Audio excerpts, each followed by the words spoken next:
In the dead of winter, a former Confederate sharpshooter living in isolation finds a Lakota woman half buried in the snow. One act of mercy would challenge everything he thought he knew about redemption, and everything she believed about the white man's heart. I couldn't just leave you to die out there. He touched me, but only to save my life. When dawn broke, over 100 warriors surrounded his cabin, demanding justice for touching a chief's niece. But as death loomed, something unexpected bloomed between them, a connection deeper than the snow, stronger than the hatred of two worlds at war. When dawn broke, over 100 warriors surrounded his cabin, demanding justice for touching a chief's niece. But as death loomed, something unexpected bloomed between them, a connection deeper than the snow, stronger than the hatred of two worlds at war. Is a man worth saving if all he's known is death? You are the first soul who saw me and wanted nothing in return. As the sun rises on his execution, one woman must decide: betray her people's code or watch as the man who saved her life pays with his own. A choice that would forever change both their destinies. Before we get into the story, comment below where in the world you're watching from today. The bitter wind howled outside Elias Grant's cabin, rattling the shutters like angry fists. Inside, hunched over a small desk by lamplight, Elias stared at the blank page of his journal. His fingers, calloused from years of trapping, gripped the pencil but couldn't make it move. Some memories were too heavy to pin down with words. "Damn this cold," he muttered, rising to add another log to the fire. At 27, Elias looked older. His brown hair hung past his shoulders, and his beard had grown wild through the winter months. The cabin walls were lined with furs and simple supplies, all a man needed to survive, but not much for living. Outside, the blizzard that had been threatening all day finally unleashed its fury. Elias pulled his coat tighter as he stepped onto his porch to check his meat stores. The cold hit his face like a slap. That's when he heard it. A sound that didn't belong to the wind or the creaking trees. A moan, soft and human. Elias grabbed his rifle and lantern. "Who's there?" he called out, squinting into the swirling white. No answer came, but he saw something dark against the snow about 20 yards from his cabin. Raising his lantern higher, he made his way toward it, each step sinking deep into fresh powder. What he found made his breath catch.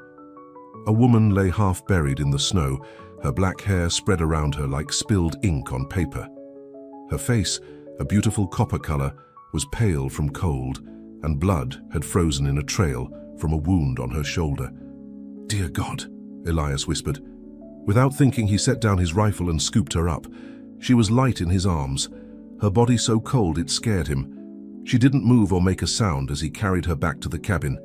Inside, Elias laid her gently on his bed and stoked the fire until it roared. He peeled off her frozen outer clothes, careful to leave her dignity intact with a blanket. The wound on her shoulder looked like a knife cut, deep but clean. As he worked to warm her, piling furs over her body, heating water for compresses, her eyelids fluttered open. Dark eyes, filled with fear and confusion, met his. "It's all right," Elias said softly. "You're safe here." She tried to sit up, wincing in pain. "Easy now," he said, gently pressing her back down. "You're hurt. Bad." "Where?" she managed, her voice cracked from cold. "My cabin. Found you half frozen in the snow." Elias dipped a cloth in warm water and cleaned the wound on her shoulder. "What's your name?" She watched him with wary eyes before answering. "Tyen." "Tyen," he repeated. "I'm Elias. Elias Grant." She nodded slightly, then closed her eyes as if the effort of speaking had exhausted her. Through the night, Elias sat beside the bed, changing the warm compresses and tending the fire. He'd seen men die from cold like this, their blood turning to ice in their veins. But Tyen's breathing grew stronger with each hour, and color slowly returned to her face. Toward dawn, she opened her eyes again, more alert this time. "Water," she said, and Elias helped her drink from a tin cup. "Thank you," she added, her English careful and deliberate. "What happened to you out there?" Elias asked. "Who hurt you?" Tyen's face darkened. "Bad men, white traders." She touched her shoulder where Elias had bandaged the wound. "They want furs from our camp. When we say no," her voice trailed off, They attacked you? She nodded. I run, many days, then snow comes. She looked directly at him. Why you help me? The question caught Elias off guard. Why had he helped her? In these mountains, most white men avoided Indians, feared them, or worse. But when he'd seen her lying there, couldn't just leave you to die, he said simply. Something passed between them then, a look that lasted only seconds but felt longer. Tyen's eyes held no fear now, just a quiet assessment. Sleep, Elias told her. You need rest. She didn't argue, just pulled the furs closer around her shoulders and closed her eyes. Elias returned to his chair by the fire, watching the flames dance. It had been years since he'd had company in this cabin, years since he'd spoken more than a few words to another person. The traders who bought his furs twice a year were the closest thing he had to friends, and even they knew not to ask questions about his past. His gaze drifted to the desk where his journal lay open, still blank. Maybe tonight he'd have something worth writing. Morning came with pale light filtering through the shutters. The storm had passed, leaving an eerie silence in its wake. Elias had dozed in his chair but woke at the first light. Tyen still slept, her breathing deep and even. He stepped outside to check the weather and froze in his tracks. Surrounding his cabin in a perfect circle stood over 100 Lakota warriors, their faces painted for war, weapons ready. Their horses stamped in the fresh snow, breath steaming in the cold air. Elias's hand instinctively reached for his rifle, but it wasn't there. He'd left it inside. Before he could move, 3 warriors broke from the circle and rushed him. They grabbed him roughly, dragging him farther from the cabin door. A fist slammed into his stomach, doubling him over. Another blow caught him across the face, sending him sprawling into the snow. Through a haze of pain, Elias saw an older man approach, his head adorned with eagle feathers, his face lined with authority. "Where is she?" the man demanded in English. "Inside," Elias gasped, tasting blood in his mouth. "She's hurt, but alive."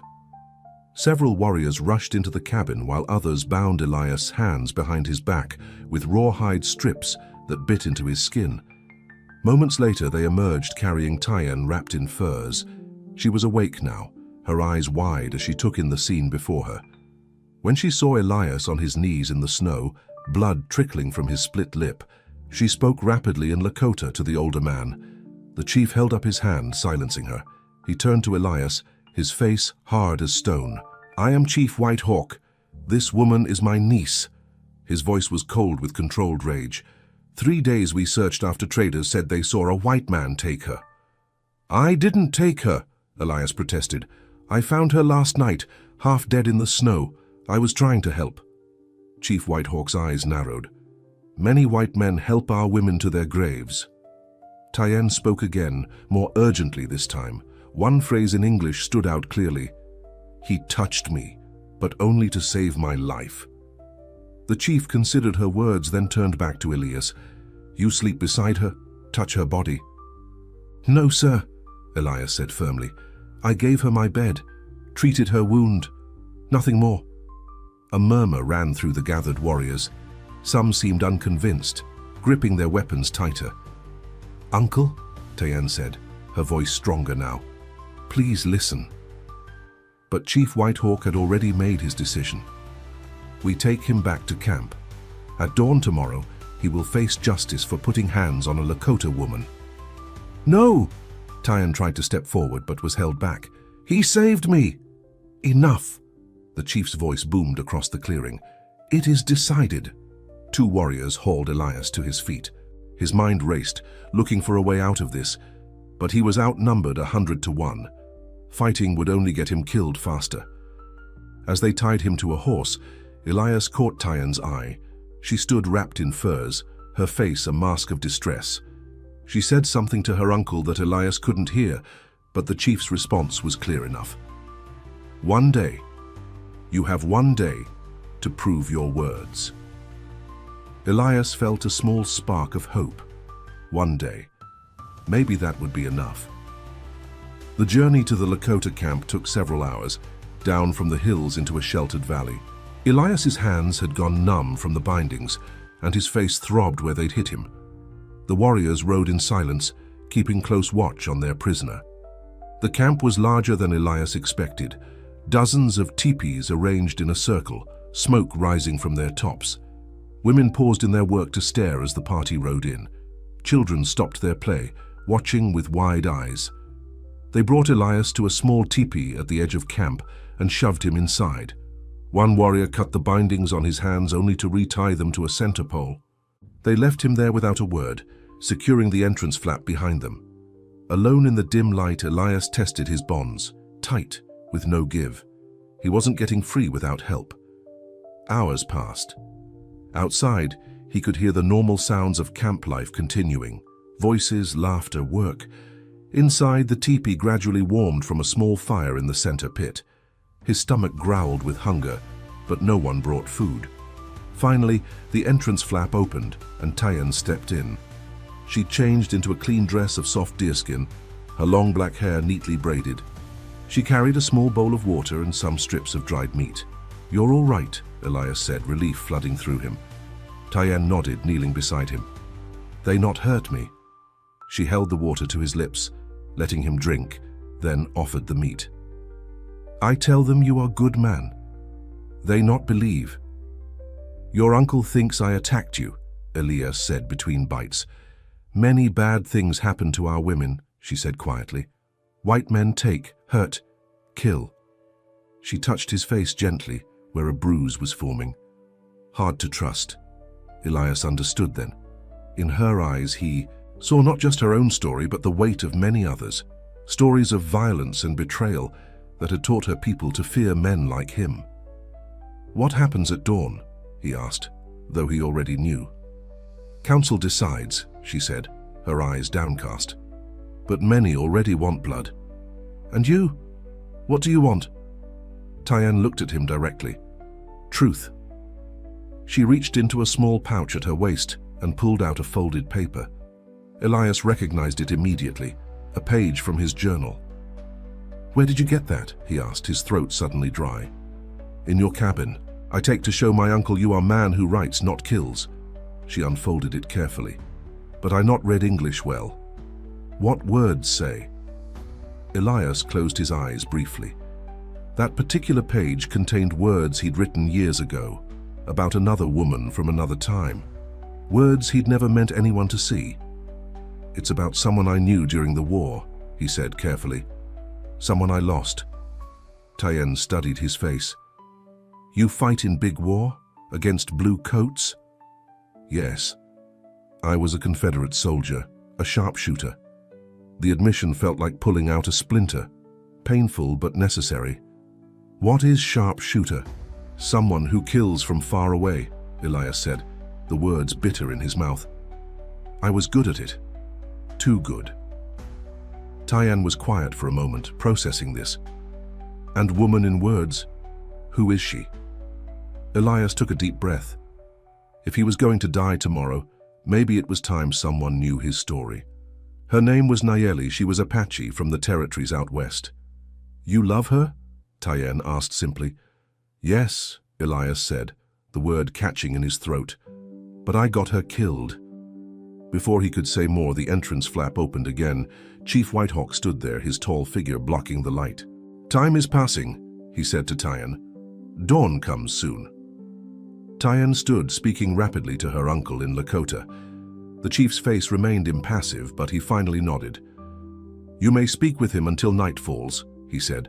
"Then you will return to your mother's teepee." After he left, Tayan sat down again beside Elias. "I must know your story," she said urgently. "All of it. If I am to speak for you tomorrow, I need truth." Elias nodded slowly. The past he'd been running from for years had finally caught up to him, and now, ironically, it might be the only thing that could save his life. "It started in the second year of the war," he began, his voice low. "We were stationed near a small Apache settlement in Arizona Territory. As the winter afternoon waned into evening, Elias told his story to a woman he'd known less than a day. And somewhere in the telling, in the quiet space between words, something fragile began to grow, like the first green shoot after a long winter. Outside, the sun sank behind the hills, taking with it any certainty about what tomorrow would bring. Night had fallen over the Lakota camp. The small fire in the center of the teepee cast long shadows as Elias continued his story. Tyann sat cross-legged before him, her eyes never leaving his face. "I was stationed at Fort Wilson," Elias said, his voice low. "There was an Apache settlement nearby. The army had an uneasy peace with them. They weren't fighting in the war, just trying to live their lives." He shifted, his bound hands aching. "That's where I met Nayeli. She came to the fort to trade. She spoke good English, had been taught by missionaries. I was supposed to be guarding the gate, but we got to talking." "She was beautiful?" Tyann asked. A sad smile crossed Elias's face. "Very, but it wasn't just that. She was smart, strong, knew her own mind." He paused. "Remind me of you, actually." Tyann lowered her eyes, but not before Elias caught the hint of a smile. "We started meeting in secret," he continued. "Just talking at first, then more. I knew it was dangerous for both of us. My commanding officer would have had me court-martialed. Her people would have cast her out. But we couldn't stop." "You love her," Tyann said.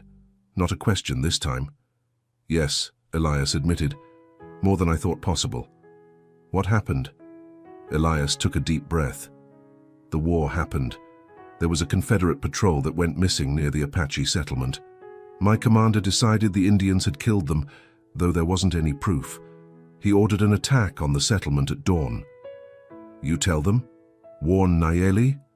Tyann's voice was urgent. "I tried," Elias said, the old guilt washing over him. "I snuck out that night to find her, told her to get her people away. She didn't believe me at first, thought I was making excuses to end things between us." He closed his eyes, seeing it all again. "By the time I convinced her, it was too late. The attack had already started. The soldiers came from all sides. I tried to get her out, but..." His voice broke. "A bullet caught her. My bullet, meant for someone else, ricocheted." Tyann's hand covered her mouth. "You kill her?"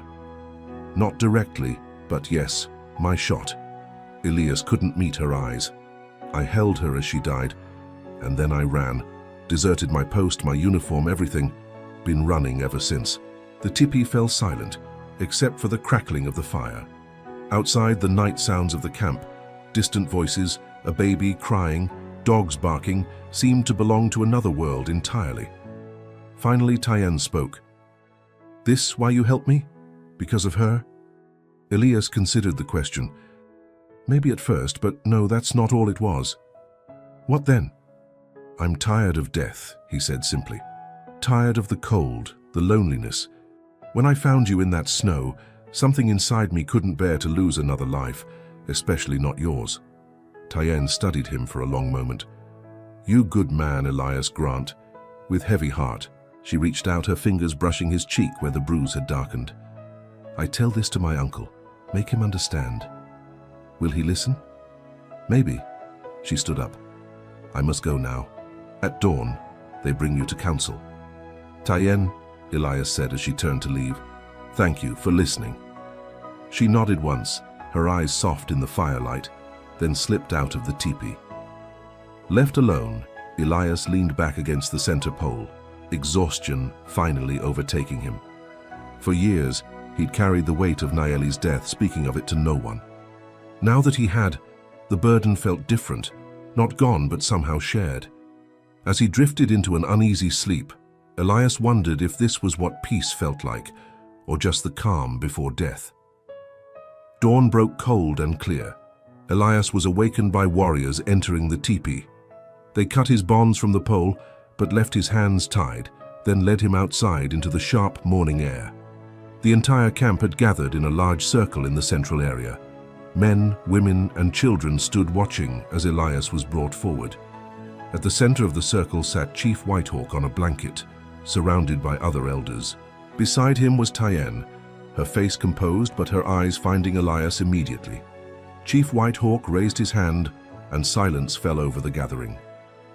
"We are here to decide the fate of this white man," he said in English, his voice carrying across the circle.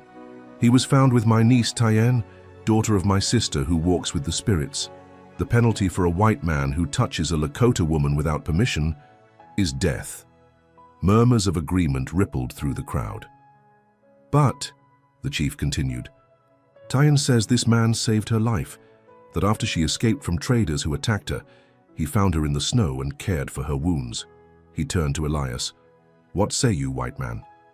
Why should we believe you meant no harm? Elias stood straighter, looking directly at the chief. I did only what any man should do. I found someone who needed help, and I gave it. I treated her with respect, as I would want to be treated myself. Pretty words, said one of the elders, a man with a deeply lined face. White men always have pretty words. It is true, Tyen said, standing. He could have left me to die. Instead, he carried me through the snow, gave me his bed while he slept in a chair, tended my wound with gentle hands. She stepped closer to her uncle. He did not know I was your niece. He did not know me at all, yet he risked his life in the blizzard for mine. Chief Whitehawk considered her words. And what of his past? You said he was a soldier. Yes, Tyen acknowledged. In the great war between white men, he has known much killing. She paused, and much loss. The chief turned back to Elias. Is this true? You were a soldier? I was, Elias admitted, a Confederate sharpshooter. Not something I'm proud of anymore. And now? What are you now? Just a man, Elias said simply. A trapper. Someone trying to live quietly and harm no one. A woman stepped forward from the crowd, older than Tyen with similar features. Elias guessed she might be a relative. My daughter speaks truth, she said to the chief. I see it in her eyes. This man did not harm her. This is not about harm only, argued another elder. It is about respect for our ways. White men come to our lands, take what they want. If we show weakness now, others will come. The debate continued, voices rising and falling. Elias stood silently watching Tyen. She seemed to be gathering herself for something, her hands clenched at her sides. Finally, she stepped into the center of the circle. I ask for the right to speak, she said, her voice strong and clear. Chief Whitehawk nodded. Speak, daughter of my sister. Tyen faced the gathered tribe. Many winters ago, before I was born, my mother told me our people made peace with the Crow. Do you remember this, uncle? The chief nodded slowly, his eyes narrowing. How was this peace made? Tyen continued. A Crow warrior saved the life of a Lakota child lost in a storm. 2 enemies became brothers that day. She turned, pointing to Elias. This man is not Crow, but he saved a Lakota life. My life. The snow does not care what color skin freezes beneath it. Death comes for all, and so does mercy. Tyen moved to stand beside Elias. If you kill this man, you kill the one who gave me back to you. What justice is there in that? A hush fell over the crowd. Even the elders seemed struck by her words. Chief Whitehawk stood, his face grave. You speak well, Tyen, but our laws are clear. A white man who takes a Lakota woman... He did not take me, Tyen interrupted, her voice rising. He saved me. There is a difference, uncle. The chief's expression hardened at being challenged publicly. The council will decide. Take the prisoner back to the teepee while we speak. Warriors moved to grab Elias, but Tyen stepped between them. No, if he goes, I go with him. Tyen, Elias said quietly, don't make this worse. She ignored him, facing her uncle defiantly. I have the right to speak for my own life. For a long moment, Chief Whitehawk and Tyen stared at each other, neither yielding. Finally, the chief gave a short nod. You may stay, but the white man waits apart.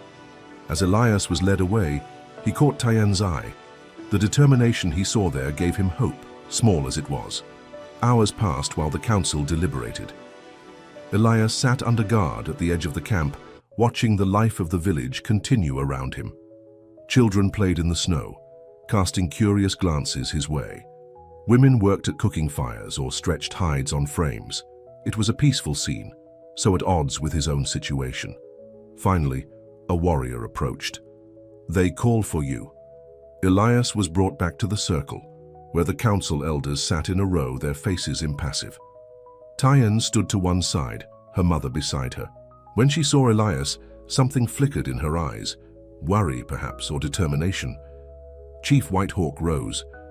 We have heard the words of my niece. We have considered what is just. he turned to Elias.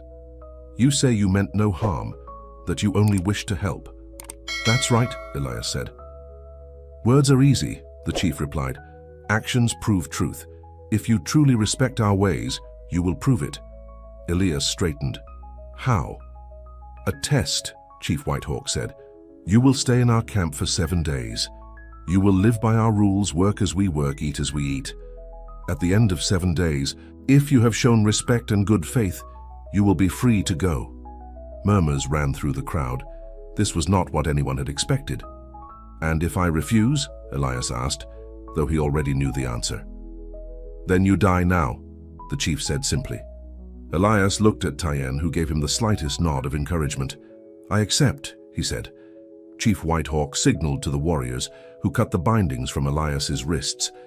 You will stay in the guest teepee. You will not leave camp. Break these rules and your life is forfeit. I understand, Elias said, rubbing his raw wrists. As the crowd dispersed, Tyen approached him, relief clear on her face. You live, she said softly. For now, Elias replied. Your uncle doesn't trust me. He tests you, she corrected. Is fair chance. Because of you, Elias said, looking at her intently. You risked much to speak for me. Tyen's eyes met his. You risked life to save mine. I only speak truth. Her mother called to her from across the clearing, and Tyen turned to go. Tomorrow, she said over her shoulder. I show you our ways. Elias watched her walk away, struck by the grace in her movements, the strength in her slender frame. Something stirred in him that he'd thought, long dead, a warmth that had nothing to do with physical survival. That night, alone in the guest teepee, Elias lay awake thinking of 2 women, Nayeli, whose memory had haunted him for years, and Tyen, whose courage might have just saved his life. One was a ghost from his past, the other, a very real presence who challenged everything he thought he knew about himself. Outside, the wind picked up, whistling through the camp. Tomorrow would bring whatever it would bring. For tonight, at least, he was alive. The first rays of sunlight had barely touched the tops of the teepees when Tyen appeared at the entrance of Elias's shelter. Come, she said simply. Much work to do. Elias followed her through the camp, aware of the stares that followed them. Some faces showed curiosity, others open hostility. Don't mind them, Tyen said, noticing his discomfort. They not know you yet. And when they do? Elias asked. She gave him a rare smile. Maybe they still not like you, but they respect strength and honor. Show them this. Their first stop was a group of women preparing hides. Tyen's mother was among them, her skilled hands working a scraper across a stretched deerskin. She looked up as they approached, her expression guarded. Mother, Tyen said in English, Elias comes to learn our ways. The older woman studied him for a moment, then pointed to a pile of hides. Those need scraping. Can white hands do women's work without shame? Elias understood the challenge in her words. My hands can do any honest work, he said, rolling up his sleeves. For the next several hours, Elias worked alongside the women, his back aching, his arms growing tired. The work was harder than it looked, requiring strength and patience in equal measure. By midday, his hands were raw, but he had earned small nods of approval from Tyen's mother and the other women. After a simple meal of dried meat and berries, Tyen led him to where the men were repairing weapons and tools. Now you show men's work, she said. A group of warriors looked up as they approached, their faces hardening. One of them, a tall man with a scar across his cheek, stood. Why do you bring him here? He demanded of Tyen in English. Chief says he learn our ways, she replied firmly. He is guest for 7 days. He is enemy, the warrior spat. White soldier who kills our brothers. Elias stepped forward. The war is over, he said calmly. I'm not a soldier anymore. The warrior sneered. Once killer, always killer. Marker, Tyen said sharply. Chief's orders. The warrior named Marker glared at Elias for a long moment, then tossed a broken bow at his feet. Fix this, white man. Show us your skills. Elias picked up the bow, examining the crack in its center. He'd made and repaired his own hunting bows over the years, but this was different, more finely crafted. with details he didn't recognize. "I'll need sinew," he said, "and resin." Maka barked a laugh. He knows nothing. But another man, older, with graying hair, stepped forward with the needed materials. "Here," he said, "show us." Under the watchful eyes of the warriors, Elias set to work. His hands, though sore from the morning's labor, moved with practiced skill. He'd always been good with his hands. It was one of the things that had made him a deadly sharpshooter, and later, a successful trapper. As he worked, he felt Tayenne watching him. Her presence gave him strength, though he couldn't say why. When he finished, he handed the repaired bow to Maka. "Test it," he said. The warrior took it skeptically, bending it several times before stringing it. He pulled back the string, testing its tension, then nodded grudgingly. "It will do," he said, which Elias took as high praise under the circumstances. The older warrior clapped Elias on the shoulder. "Good hands," he said. "I am Two Bears. I fought blue coats in my youth." He leaned closer. "Not all white men are enemies. Not all Lakota are friends. A man proves himself by actions, not birth." Elias nodded, grateful for the unexpected support. As they left the men's circle, Tayenne walked closer to Elias than before. "You do well," she said quietly. "Two Bears is respected, elder." His words carry weight. "And Maka?" Elias asked. "What's his story?" Tayenne's face darkened. "His sister was taken by white trappers 2 winters ago. Never found." She glanced at Elias. Hard for him to trust. Elias understood all too well. Trust was a luxury few could afford in these harsh lands. The rest of the day passed in similar fashion. Elias worked where Tayenne directed, learning the daily rhythms of the camp. By nightfall, his body ached with exhaustion, but he felt a strange satisfaction. It had been years since he'd worked alongside others, years since he'd felt part of something larger than himself. That night, as he sat alone by his fire, the entrance flap of his teepee opened. Tyson entered, carrying a small pot. "For your hands," she said, kneeling beside him. "Will help pain." Without waiting for permission, she took his hands in hers, examining the blisters and raw spots from the day's work. Her touch was gentle but confident as she applied a sweet-smelling salve to his skin. "Thank you," Elias said, watching her face in the firelight. "For everything. I'd be dead if not for you." Tayenne's eyes met his. "You saved me first," she reminded him. "Now we even. Is that why you're helping me? To repay a debt?" She was silent for a moment, her fingers still on his. "No," she finally said. "Not only that. Then why?" Tayenne took a deep breath. "When I run from traders, I think I die alone. No one come for me. No one care." Her eyes shone in the firelight. "Then you find me, carry me through snow, give me life again." She squeezed his hands gently. "I see good in you, Elias Grant. World needs more good." The simple truth of her words touched something deep in Elias's heart, a place he'd thought long frozen. "I haven't been good for a long time," he admitted. "Not since Nayeli died." "You wrong," Tayenne said firmly. "Good still there, just hiding." She released his hands and stood. "Rest now. Tomorrow comes early." As she turned to go, Elias called after her. "Tayenne, what happens after the 7 days if I pass this test?" She paused at the entrance. "You free to go," she said simply. "And you? What happens to you?" A small smile touched her lips. "I still here, with my people." As she slipped out into the night, Elias was struck by an unexpected realization. For the first time in years, the thought of returning to his solitary cabin filled him not with relief, but with a strange, hollow ache. 6 more days, he thought. 6 more days to prove himself. And then what? Days in the Lakota camp passed quickly. Elias fell into the rhythm of tribal life, waking with the sun and working until dusk. Each day brought new tasks: hunting with the men, repairing weapons, helping build a new teepee for a young family.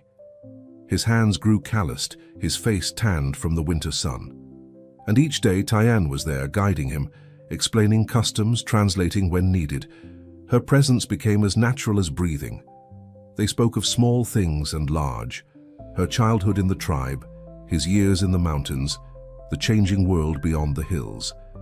Sometimes they walked together at sunset, their shoulders nearly touching, words unnecessary. By the fourth day, some of the hostility toward Elias had faded. Children no longer hid when he passed. Women nodded in greeting.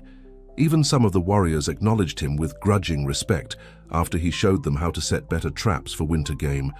Only Maka remained openly hostile, watching Elias with dark, suspicious eyes. "He still wants me dead," Elias remarked to Tayan as they collected firewood near the edge of camp. "Maka carries much anger," she said, balancing a bundle of sticks in her arms. "Not just for you, for all who take from our people." "And you?" Elias asked, pausing in his work. "What do you carry?" Tayan considered the question, her breath fogging in the cold air. "Hope," she finally said, "that different people can live together, not always fighting." "That's a rare view," Elias observed, "given what your people have suffered." "My mother taught me," Tayan said, her eyes distant with memory. "She say hate makes heart heavy, hard to walk good path with heavy heart." Elias thought of his own heart, burdened for so long with guilt and grief. Here in this place, among these people, with this woman, it felt lighter somehow. "Your mother is wise," he said. "Was wise," Tayan corrected softly. "She walked with spirits now, 2 winters past." "I'm sorry," Elias said, meaning it. "You miss her. Every day." Tayan adjusted her bundle of wood. "But she still speaks to me. In wind. In stars." She smiled slightly. "In good words from unexpected places." As they walked back to camp, Elias found himself studying her profile, the proud line of her jaw, the slight upturn of her nose, the way her eyes seemed to take in everything at once. She was nothing like Nayeli, whose quick laugh and fiery temper had been so different from Tayan's quiet strength. Yet both women possessed a courage that humbled him. That evening, Chief Whitehawk called Elias to his teepee. The chief sat cross-legged before a small fire, smoking a long pipe. He gestured for Elias to sit across from him. "4 days have passed," the chief said without preamble. "You work well. Learn our ways." "I'm trying," Elias replied honestly. Chief Whitehawk studied him through a veil of smoke. "Why?" The question caught Elias off guard. "Why what?" "Why try? You could have run. Many white men would." Elias considered his answer carefully. "I gave my word. Besides, where would I run to? Back to my cabin? Back to being alone?" He shook his head. "I'm tired of running." The chief nodded slowly. "My niece speaks often of you, says you have good heart." "She sees better than most," Elias said. "Perhaps." The chief tapped his pipe against his palm, emptying it. "Or perhaps she sees what she wishes to see." "What do you mean?" Chief Whitehawk's eyes were sharp in the firelight. "Tayan lost much. Her father in battle, her mother to sickness. She has strong spirit but tender heart. Easy to wound such hearts." The implication was clear, and Elias felt a surge of defensiveness. "I would never hurt her. Not by choice, maybe." The chief leaned forward. "But you leave soon. Return to your mountain, what then?" The question struck at something Elias had been avoiding thinking about. In 3 days, his test would be over. He would be free to go, and Tayan would remain here with her people. The thought left an emptiness he wasn't prepared for. "I don't know," he admitted. "Think on this," Chief Whitehawk said, dismissing him with a wave. "Hearts are not toys for idle hands." Elias left the chief's teepee with his mind troubled. He walked through the quiet camp, past cooking fires and families gathered for the evening meal. The scene struck him with sudden clarity. This was what he had been missing in his years of solitude. Not just human company, but belonging, purpose, connection. He found himself at the edge of camp, staring up at the vast blanket of stars, the same stars he'd watched countless nights from his cabin porch, yet somehow different here. Heavy thoughts? Elias turned to find 2 bears standing nearby, his weathered face peaceful in the starlight. "Just thinking about what comes next," Elias said. The elder nodded. "The path ahead is rarely clear, that is why we have guides." He pointed to the stars, our ancestors, the spirits, and sometimes, he smiled slightly, sometimes a good woman. Elias couldn't help but chuckle. You too. The chief already warned me about Tyenn's tender heart. White Hawk is protective, Two Bears acknowledged, but he is not blind. He sees how she looks at you, how you look at her. Heat rose in Elias's face, and he was grateful for the darkness. It's not that simple. Love never is, Two Bears said with the casual wisdom of age, but it is the only thing worth the trouble. He clapped Elias on the shoulder. Sleep well, trap setter. Tomorrow brings new challenges. As Two Bears walked away, Elias remained gazing at the stars, wondering if they held any answers for the questions now burning in his heart. The fifth day dawned gray and threatening. Heavy clouds hung low over the valley, promising more snow. The mood in camp was subdued as people hurried to complete outdoor tasks before the storm hit. Elias was helping a group of men secure their horses in a sheltered corral when Maka approached, his face tight with anger. You, he said, pointing at Elias, come with me, now. What's wrong? Elias asked, handing the rope he was holding to another man. Hunting party returned, found tracks near where Tyenn was attacked, white men's tracks. Maka's voice was cold. Chief wants all men who can fight. Elias followed Maka to the center of camp, where a group had gathered around Chief Whitehawk. The chief was listening to a warrior who spoke rapidly in Lakota, gesturing to the north. When the chief saw Elias, he motioned him forward. Traders who attacked Tyenn have been spotted, he said grimly. 3 men, heavily armed. They camp in the valley beyond the ridge. Why would they still be in the area? Elias asked. It's been days since the attack. They hunt something, the chief replied, or someone. A chill ran through Elias that had nothing to do with the weather.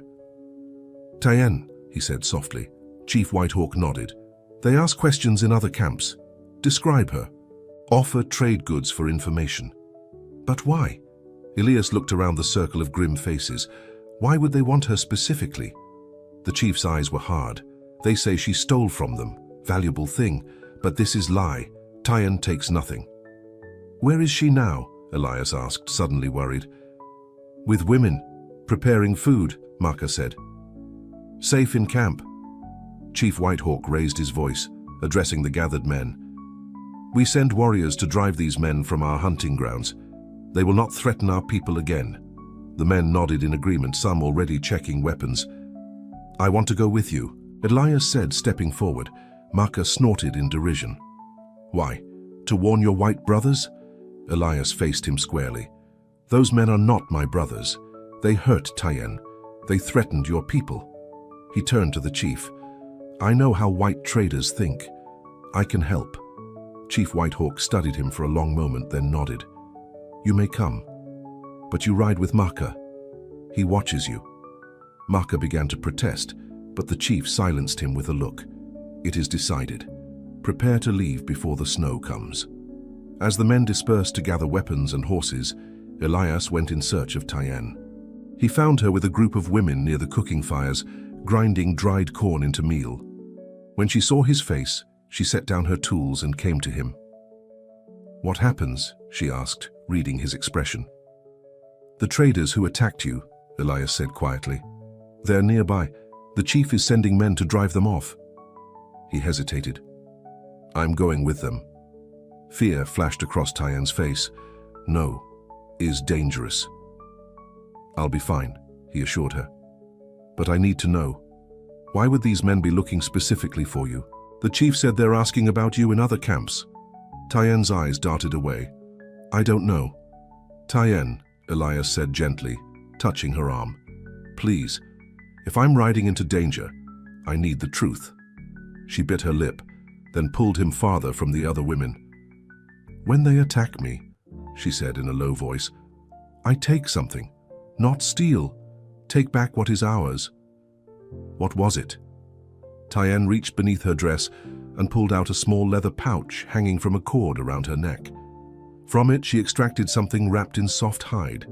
Unwrapping it carefully, she revealed a small carved stone figure.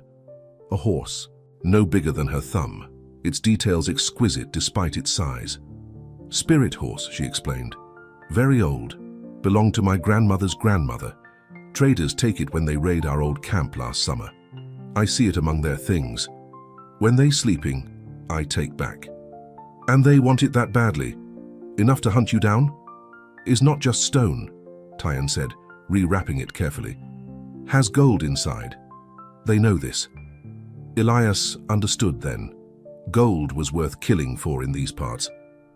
Keep it hidden, he told her. Stay close to the other women until we return. Tyan clutched his arm. Be careful, Elias.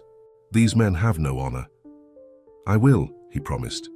Then, acting on impulse, he leaned forward and pressed his lips to her forehead, a gesture so natural it surprised him. Wait for me. Her eyes, when they met his, held a promise that needed no words. 10 warriors plus Elias rode out from camp an hour later. The sky had darkened further, and the first flakes of snow were beginning to fall. They rode in silence, following the ridge that overlooked the next valley. Maka rode beside Elias, his face set in grim lines. Why you really come? He asked after they had traveled some distance. Not your fight. It became my fight when they hurt Tyen, Elias replied, keeping his voice low so the others wouldn't hear. Maka studied him with narrowed eyes. You care for her. It wasn't a question, but Elias answered anyway. Yes. She is Lakota. You are white man. No future there. The blunt assessment stung, not least because Elias had thought the same thing himself. Maybe, Elias conceded, but that doesn't change how I feel. Maka grunted, but something in his hostile demeanor softened slightly. You fight well today, he said. Perhaps I hate you less tomorrow. It was as close to acceptance as Elias was likely to get from the warrior, and he nodded in acknowledgement. They reached the overlook point by midday. Below, in a small clearing beside a frozen creek, 3 men had made camp. Their horses were tethered nearby, and a small fire burned despite the falling snow. Chief Whitehawk signaled the men to dismount and gather around him. We surround them, he said in low tones. Tell them to leave our lands. If they refuse, he left the conclusion unspoken, but his meaning was clear.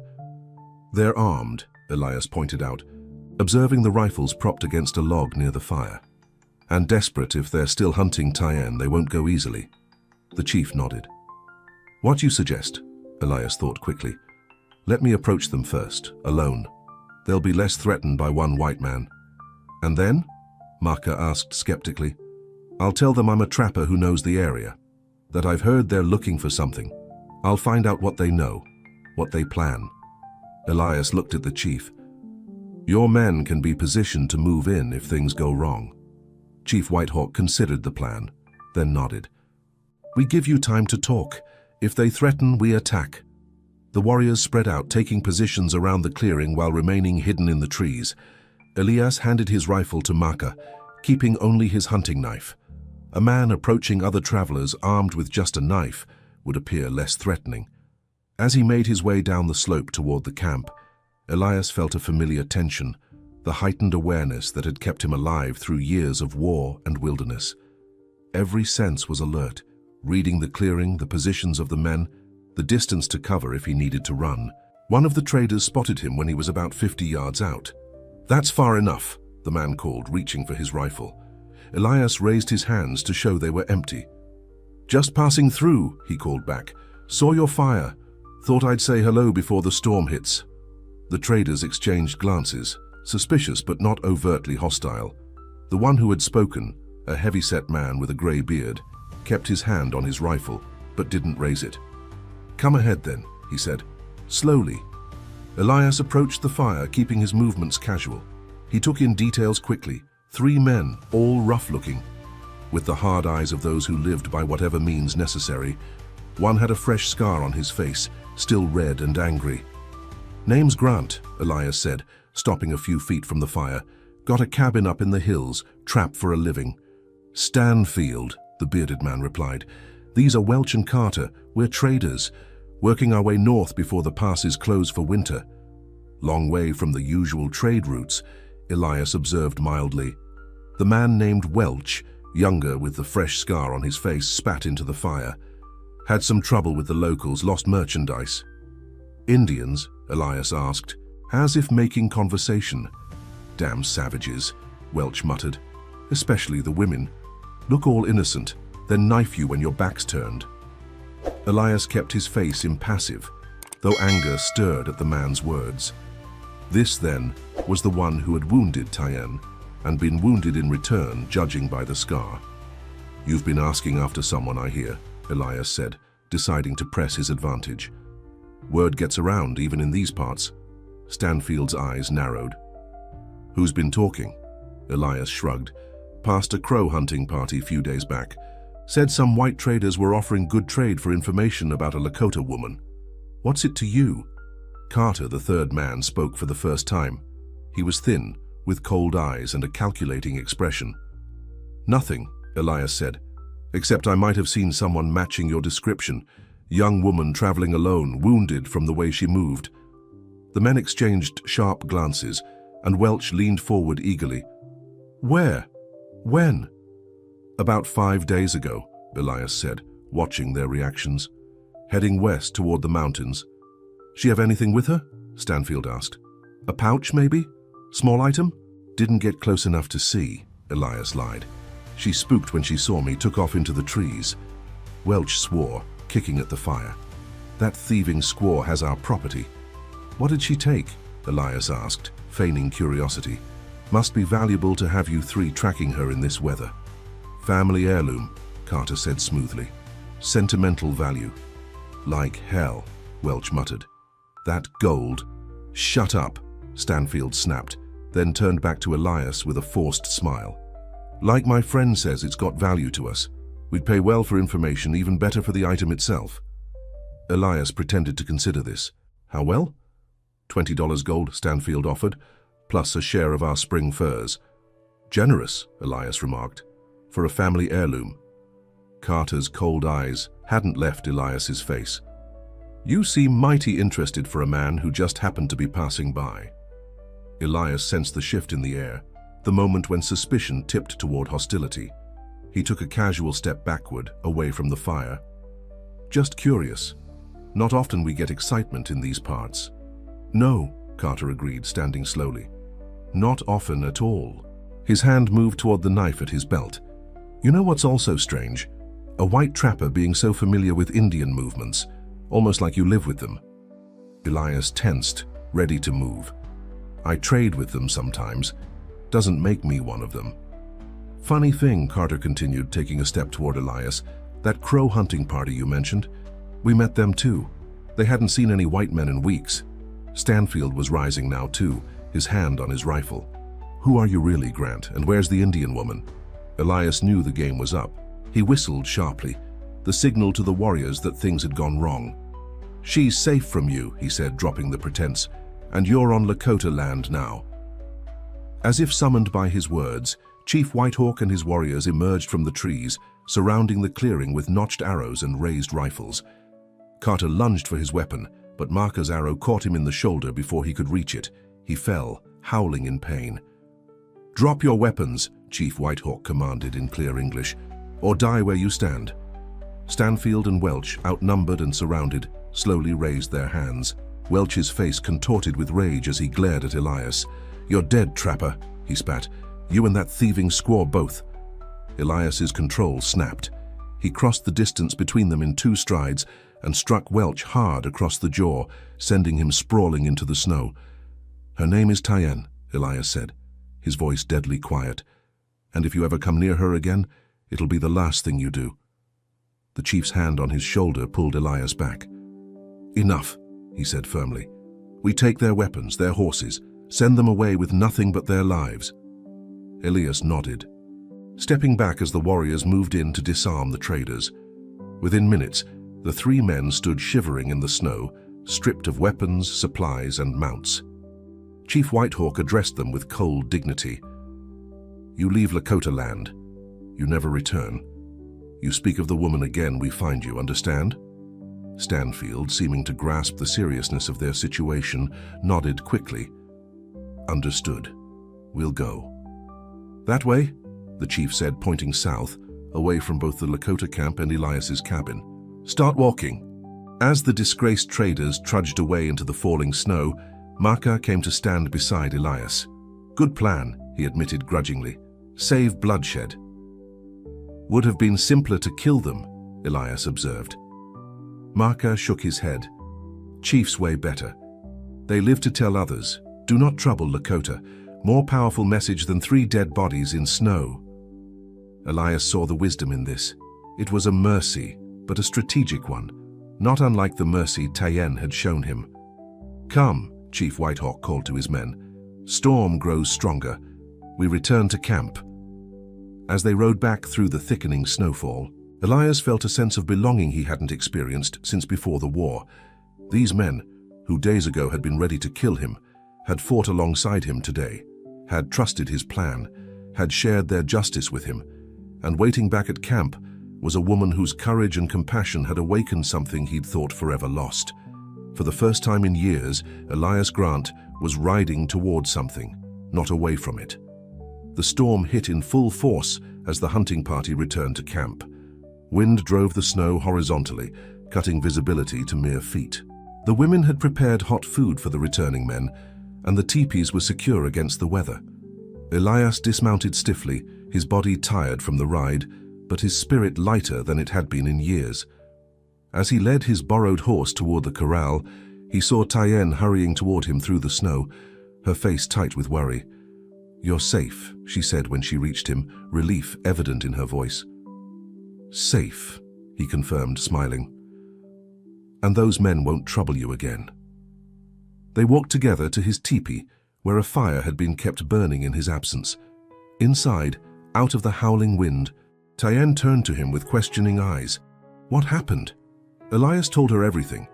The confrontation with the traders, the mention of gold, the chief's justice.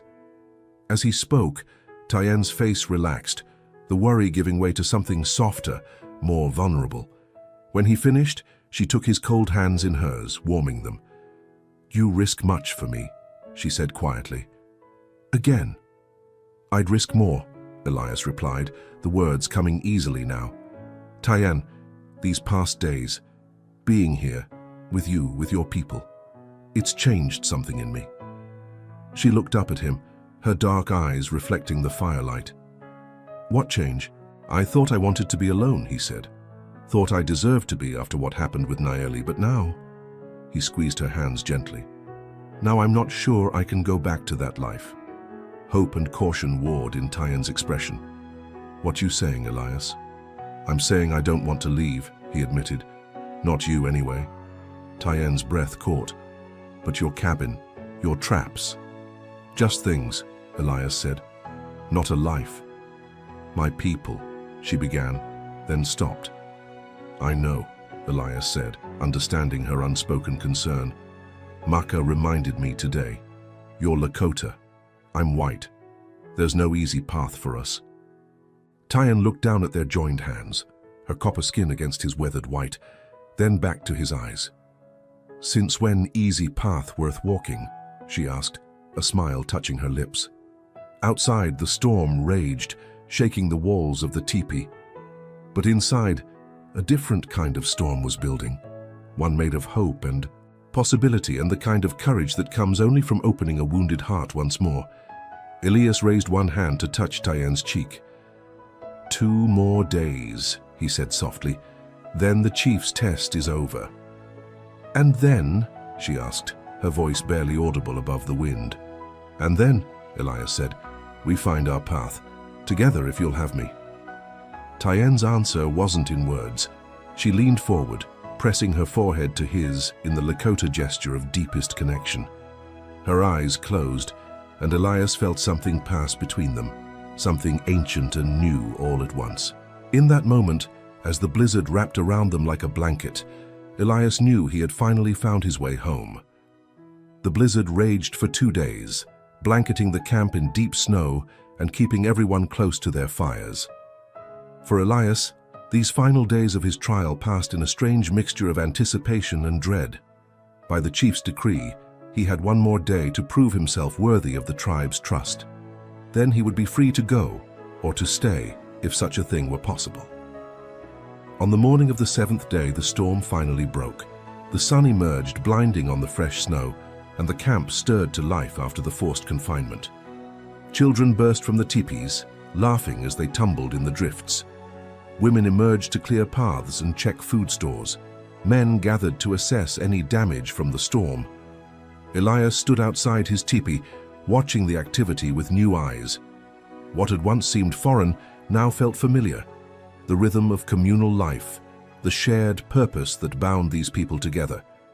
In just 1 week, he had glimpsed a way of living that made his solitary existence seem hollow by comparison. Tyann found him there, her cheeks flushed from the cold, her smile warming him more than any fire could.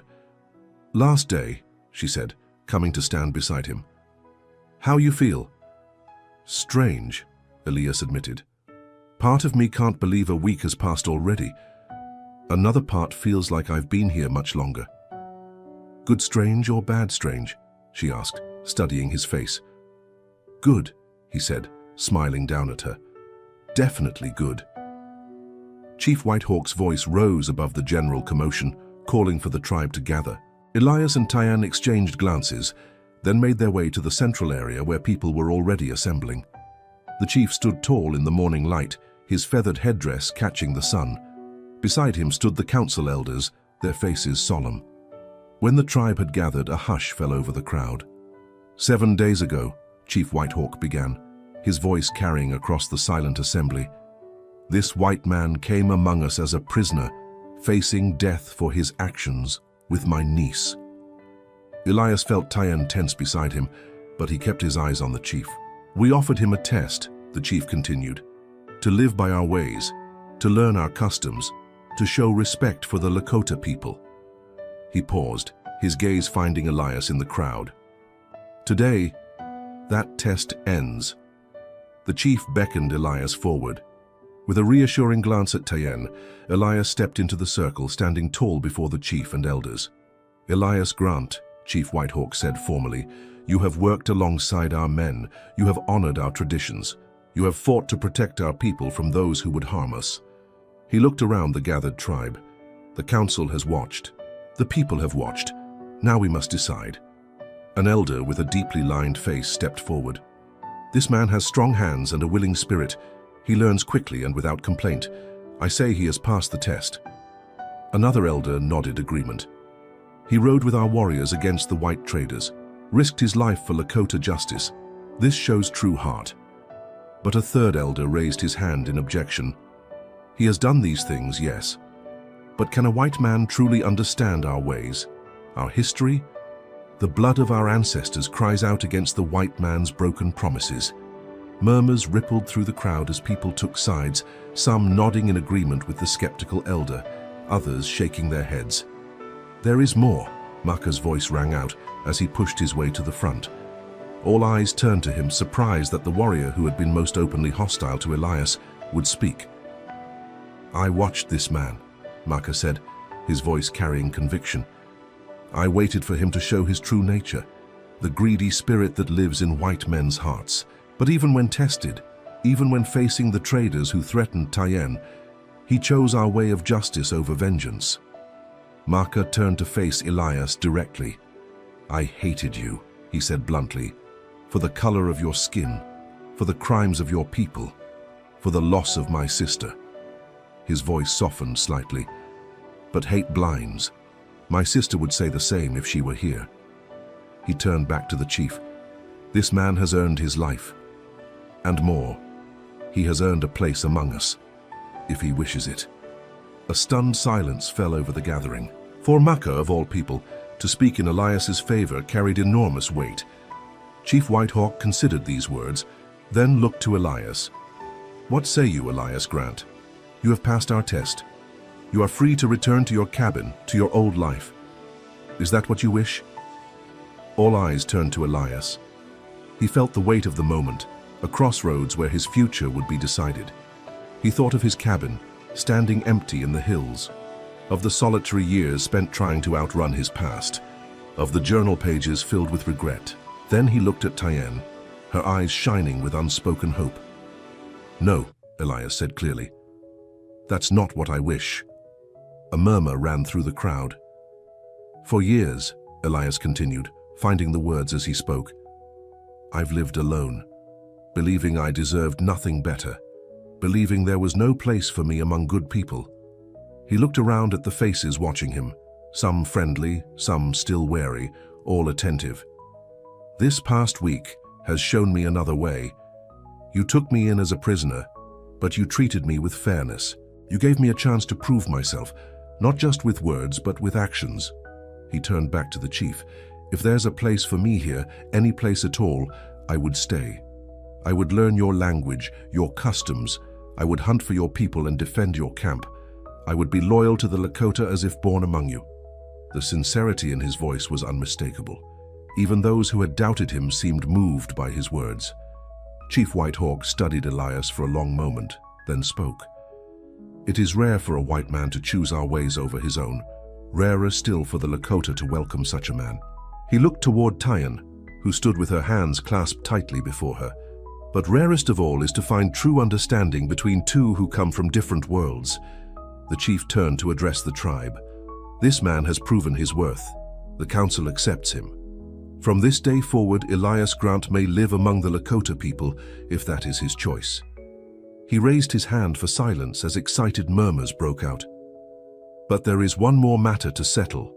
Chief Whitehawk beckoned Tyan forward. She came to stand beside Elias, her face composed though her eyes betrayed her emotion.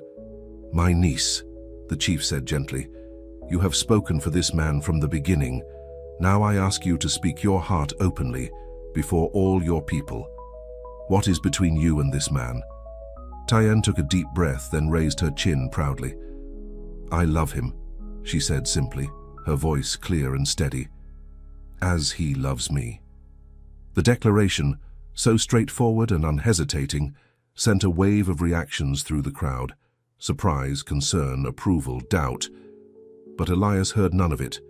His world had narrowed to the woman beside him, her words echoing in his heart. Chief Whitehawk nodded, as if this was exactly what he had expected to hear. "And you, Elias Grant, what say you to my niece's words?" "She speaks the truth," Elias said, his voice rough with emotion. "I love her. I would spend my life proving worthy of her if she'll have me." The chief's face remained solemn, but his eyes softened. Love between different peoples is like a fire in winter, necessary for survival but dangerous if not tended properly. He looked between them. "Are you prepared for the challenges such a union would bring? Not everyone among either your people or ours will understand or accept." "We understand," Tyan said firmly. "We choose this path anyway." Elias nodded his agreement. Some paths are worth the difficulty. Chief Whitehawk considered them both, then raised his hands to the sky. "Then let it be known that the Lakota welcome Elias Grant as one of our own. And if it is the wish of these two hearts to join as one, the council gives its blessing." Joy broke across Tyan's face like the sunrise. She reached for Elias's hand, gripping it tightly. Around them, the tribe erupted in a mixture of reactions. Some cheered, others muttered skeptically. But the chief's decision was final, and even those who harbored doubts would respect it. "Tonight," Chief Whitehawk announced, "we celebrate the end of winter's grip and the beginning of new paths. Let there be music and dancing. Let there be food for all. Let there be peace in our hearts." As the crowd dispersed, buzzing with the morning's events, Tyan turned to Elias. "You stay," she said, her voice filled with wonder. "You really stay?" "Wild horses couldn't drag me away," he promised, squeezing her hand. "Not now, not ever." Two Bears approached them, his weathered face creased in a broad smile. "Well done, trap-setter," he said, clapping Elias on the shoulder. "You make history today, first white man adopted by our band in my lifetime." "I'm honored," Elias said sincerely, and a little overwhelmed. The elder laughed. "Natural feeling. New beginnings always mix joy with fear." He winked at Tyan. "Your mother would be proud, little one. She always said you had the vision to see beyond appearances." Tyan's eyes misted slightly at the mention of her mother. "I wish she were here." "She sees," Two Bears assured her. "The ancestors watch over new beginnings with special care." He gestured toward the busy camp. "Now, there is much to prepare for tonight's celebration. And you two have much to talk about, I think." As Two Bears walked away, Elias turned to Tyan. He's right. We do have much to talk about, like where we'll live, what I'll do here. One step at a time, Tyan said, smiling up at him. First we breathe. Enjoy this moment. Elias nodded, letting the reality of the morning's events sink in. He was staying. He and Tyan would build a life together. After years of running from his past, he had finally found a future worth embracing. The celebration that night was unlike anything Elias had ever experienced. The center of camp had been cleared of snow, and great fires burned at intervals around the open space. Women had prepared feast foods, dried berries soaked to plumpness, preserved meats, roots and grains combined in savory mixtures. Children ran about in excited packs, their faces painted for the occasion. Elias sat with Tyan near the main fire, where Chief Whitehawk and the elders had gathered. He felt conspicuous in his new clothing, a fringed buckskin shirt and leggings that Tyan and her mother, E's friends, had prepared in secret, hoping for this outcome. His hair had been braided in the Lakota style with a single eagle feather, a gift from 2 bears, woven into the plait. "You look like Lakota now," Tyan teased, adjusting the feather slightly. "Just need sun to darken skin." "That will come with time," Elias replied, smiling. "Everything else will take longer to learn." "You have good teacher," she said, her eyes bright with happiness. As the night progressed, drums began to beat, and dancers moved into the firelit circle. Men performed hunting dances, mimicking the movements of buffalo and elk. Women danced in graceful patterns, their steps light on the packed snow. Even children had their dances, hopping and spinning like young animals at play. Elias watched, mesmerized by the beauty and meaning of each performance. This was so different from the rough entertainments of white settlements, the drunken brawls and card games, the hollow laughter of saloon girls. Here was something ancient and genuine, passed down through countless generations. "Come," Tyan said suddenly, tugging at his hand. "Dance with me." Elias hesitated. "I don't know the steps." "No need for perfect steps," she assured him. "Just follow heart." She led him into the circle as the drums changed to a slower, steadier beat. Other couples joined them, moving in a circular pattern around the fire. Tyan showed Elias the simple steps, laughing when he stumbled, but encouraging him to continue. As they danced, faces blurred in the firelight, some smiling in approval, others still watching with reservation. Elias knew it would take time to win everyone's trust. Some might never fully accept him, but for now, in this moment, with Tyan's hand in his, none of that mattered. The night grew late. Older tribe members drifted away to their teepees, while younger ones continued the celebration. Finally, Chief Whitehawk rose to his feet, signaling for attention. "Before we end this night," he said, "there is one more thing." He beckoned Elias and Tyan forward. "These two have found love across great boundaries. Such courage deserves recognition." From his belt, the chief took a small knife with a beautifully carved bone handle. "Among our people, when 2 hearts join, they share blood as they will share life." He held out the knife. "If you are willing." Tyan nodded, understanding the ritual. She took the knife and, without hesitation, made a small cut on her palm. She then handed the knife to Elias, who followed her example, drawing the blade across his own palm in a quick, clean cut. Chief Whitehawk nodded in approval. "Now join hands, that your blood may mingle as your lives will mingle." Elias clasped Tyan's hand, their blood mixing in the age-old symbol of unity. The chief wrapped a strip of soft leather around their joined hands, binding them together. "What the Creator has joined, let no one put asunder," Chief Whitehawk intoned. "You are now one in the eyes of the Lakota, one heart, one path, one future." A cheer went up from those gathered around. Even Maka, standing at the edge of the firelight, raised his hand in acknowledgement of the union. Later, alone in the new teepee that had been prepared for them, Elias and Tyan sat before their own small fire. Their hands, now bandaged separately, remained entwined. "What happens tomorrow?" Elias asked softly. "Where do we begin?" Tyan considered the question. "First, we go to your cabin, gather what you need. Say goodbye to old life." Elias nodded. There wasn't much he wanted to bring from his former existence. Some tools, perhaps, his rifle for hunting, a few books. But there was one thing he needed to retrieve. "My journal," he said. "I want to finish it, close that chapter properly." "Good," Tyann agreed. "Then we start new journal, new stories." Elias gazed at her in the gentle firelight, still hardly able to believe how his life had changed in just 1 week, from solitary trapper to adopted member of the Lakota, from a man haunted by his past to one looking toward the future. "I thought I was dead inside," he confessed, "after Nayeli, after the war. I didn't think I'd ever feel anything again. Didn't think I deserved to." Tyann touched his face gently. "Past is heavy burden, but we not carry alone now." "No," Elias agreed, covering her hand with his. "Not alone, ever again." Outside, the celebration had quieted, the drums silent now.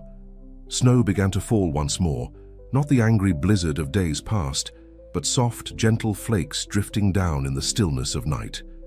Spring came early that year.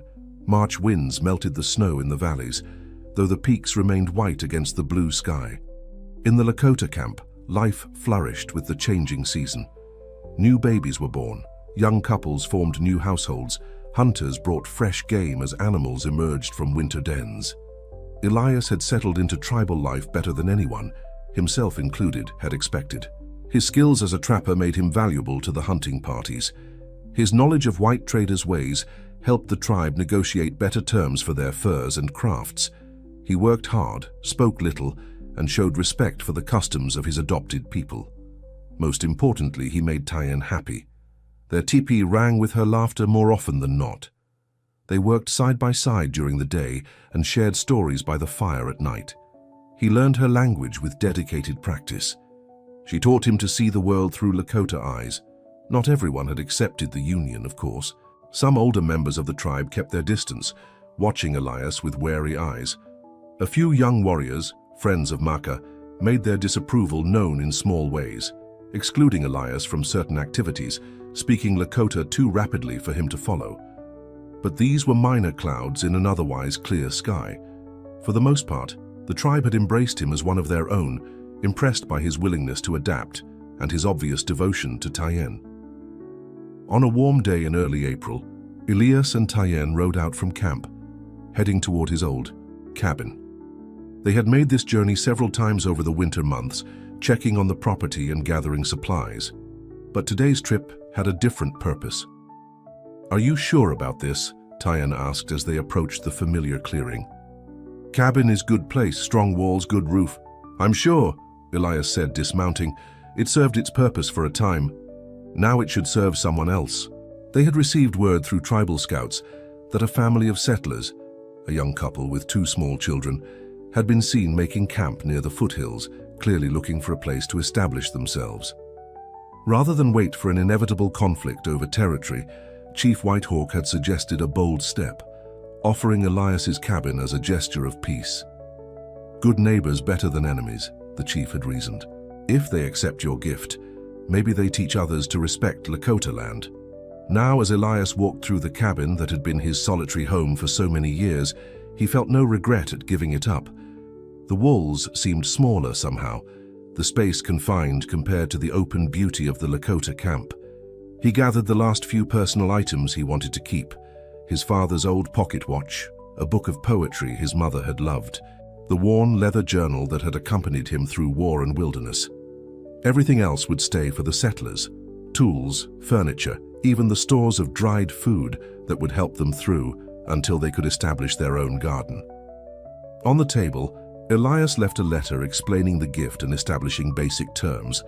The settlers could have the cabin and the small clearing around it, but they must respect Lakota hunting grounds and water rights. It was a test of sorts. If this family could live in peace beside tribal lands, perhaps others could follow their example. "Finished?" Tyann asked from the doorway, where she had been watching him move through the cabin. Elias nodded, tucking the journal into his pack. "Finished." As they rode away, Elias looked back once at the cabin, at the curl of smoke from the chimney, the weathered logs that had sheltered him through 5 lonely winters. Then he turned his face forward, toward the valley where the Lakota camp spread beneath the awakening trees. "No regrets?" Tyann asked, reading his expression. "None," Elias assured her. "I found what I needed, just not where I expected to find it." She smiled, touching the small swell of her belly that had just begun to show beneath her dress. They hadn't told the tribe yet about the child growing within her, would wait until after the spring hunting parties returned, when Chief White Hawk would call a council to discuss summer movements. A child, their child, a new life that would carry both their bloodlines, both their heritages. The thought filled Elias with a mixture of joy and determination.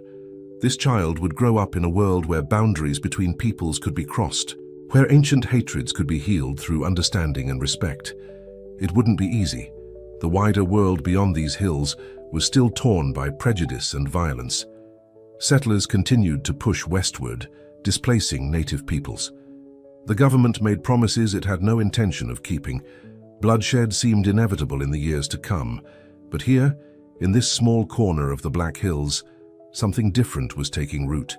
A family bridging two worlds, a cabin freely given instead of forcibly taken. Small seeds of change that might, with time and care, grow into something lasting. As they crested the ridge overlooking the Lakota camp, Elias and Tyann paused, their horses side by side. Below them, the teepees stood in their perfect circle, smoke rising straight in the still spring air. Children played among new grass, their voices carrying up the slope. Women worked at outdoor tasks, enjoying the warm day after the long winter confinement. "Home," Tyann said simply, reaching for Elias's hand. "Home," he agreed, the word filled with meaning it had never held before. They rode down toward the camp, toward their shared future, leaving the lonely cabin and the lonely man who had inhabited it behind for good. That night, as darkness settled over the valley, Elias sat outside their teepee, gazing up at the stars. Tyann had fallen asleep early, tired from the day's journey. The camp was quiet, just the occasional murmur of conversation from nearby shelters, the soft nickering of horses, the rustle of wind through new leaves. Elias took out his journal, the old one, with its pages filled with guilt and regret. He turned to the final blank page and, by the light of a small fire, began to write. "Today I gave away my cabin, the last tie to my old life. I thought when I came to these mountains I was seeking solitude, but now I see I was really seeking forgiveness, for Nayeli, for the war, for all the death my hands had caused. I didn't find that forgiveness in isolation. I found it in the arms of a woman who saw past my skin to my heart. I found it in the wisdom of a chief who offered justice tempered with mercy. I found it in the simple act of being useful to others after years of serving only myself. Nayeli once told me that her people believe the spirit continues its journey after death, learning the lessons it failed to learn in life. Perhaps she sent Tyann to me, across time and tribe, to teach me that love doesn't die with the body, that second chances are possible. Our child will be born when the summer sun is highest. He or she will carry two bloodlines, two histories, two ways of seeing the world. In that small body perhaps lies the future, not just for us, but for all who would choose understanding over hatred, peace over vengeance. I close this journal now, not because the story is over, but because it has finally moved beyond these pages into the living world. Whatever comes next, joy or sorrow, peace or conflict, I face it not alone, but as part of something larger than myself, as part of a family, as part of a people. And in that belonging, I am finally free. Elias closed the journal and set down his pencil. Above him, the stars wheeled in their ancient patterns, indifferent to the small dramas of human lives below. Yet he felt connected to them now in a way he never had before, part of the great cycle of loss and renewal, death and birth, winter and spring. From inside the teepee came Tyann's voice, soft with sleep. "Elias, come to bed." "Coming," he replied, gathering his things. Before entering, he took one last look at the night sky, at the vastness that had once made him feel so insignificant and alone. Now it seemed to embrace him, to include him in its endless dance. He ducked into the teepee, into the warmth where Tyann waited. Outside, the first flowers of spring pushed through the earth, reaching for the light. Winter's grip had loosened at last, giving way to new life, new possibilities. And in a small valley in the Black Hills, where a white man and a Lakota woman had found love against all odds, hope took root and began to grow. The end.